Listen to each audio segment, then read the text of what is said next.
Hey everybody, I hope and pray that you're doing well. Today as we come to our word from the Word. And today that word is loan. Loan. And today that's all talking about that God alone. He is the lone one who can hold wisdom and truly understand. And I think it's one of the things that Solomon, even in all his wisdom, that he found out that he just can't find it all out.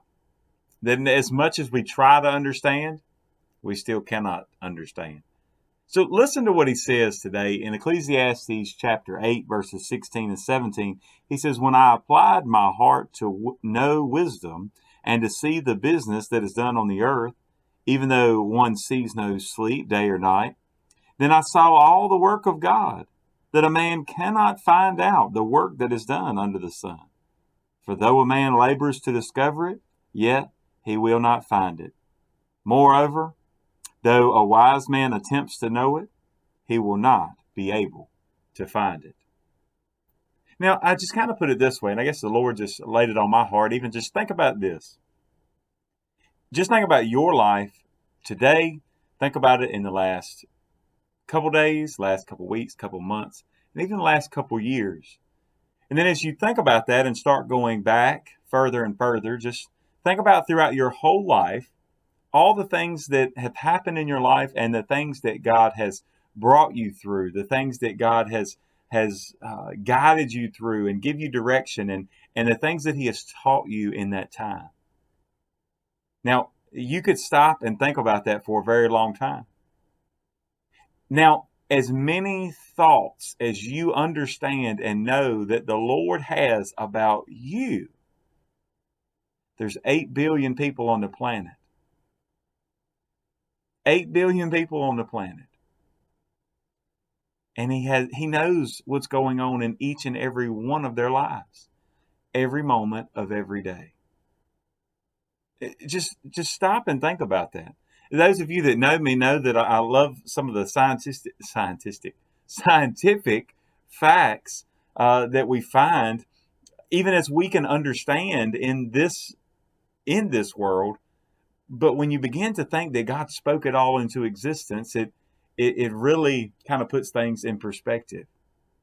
I mean, think about not only 8 billion people on the planet, but they estimate that the planet itself, so let's just think about as God is holding the earth, right? He's got the whole world in his hands.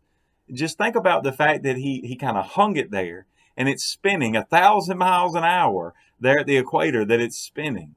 And we didn't even know it, right? Don't even feel like we're spinning that fast. But 1,000 miles an hour that it's spinning at just the perfect angle, just the perfect distance from the sun. And you think about, well, how heavy is the earth? And scientists estimate, get ready for this number, right? It's basically, I can put it this way, I'll put it in tons for you. It's 6.585 billion trillion tons. So if you really want to think about that, think about pounds. 13 followed by, if you put 13 followed by 23 zeros, that would get you how much they estimate the earth weighs. God's holding it in his hand. Think about the speed of light, 186,000 miles per second. 186,000 miles a second. Just those facts of things that we can see and that we, I would say that we can measure, but that somebody has figured out how to measure. Even that does not even come close to touching the fringes of the knowledge of God.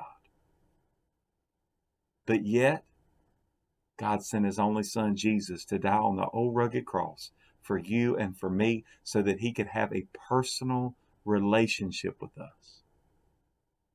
You stop and think about that and you understand that as much as you would strive after wisdom, and we should be striving to learn more and to grow in wisdom. But what we need to understand is that God is all powerful. God holds everything together. God knows everything. So as we've been talking about accepting the good and the bad, then we have to understand that we cannot, like Job, we do not have the same thoughts as God. Like Solomon was realizing, as wise as he was, In all of his wisdom, he realized there was no way he could compare to God. There's no way his thoughts could compare to God. So how can we say that we know what's best for our lives if he has that kind of wisdom? So if God has that kind of wisdom, then we must say, and we must believe, and we must trust, regardless of the situation, that his knowledge is best. His wisdom is best. His way alone. Not ours, but his. His alone. He is the lone holder of wisdom. Today, let's just take some time to thank God that he is the wise Father, the wise God that holds all things together. And thank him that even though it's 8 billion people here on this planet right now, that he still has time for you.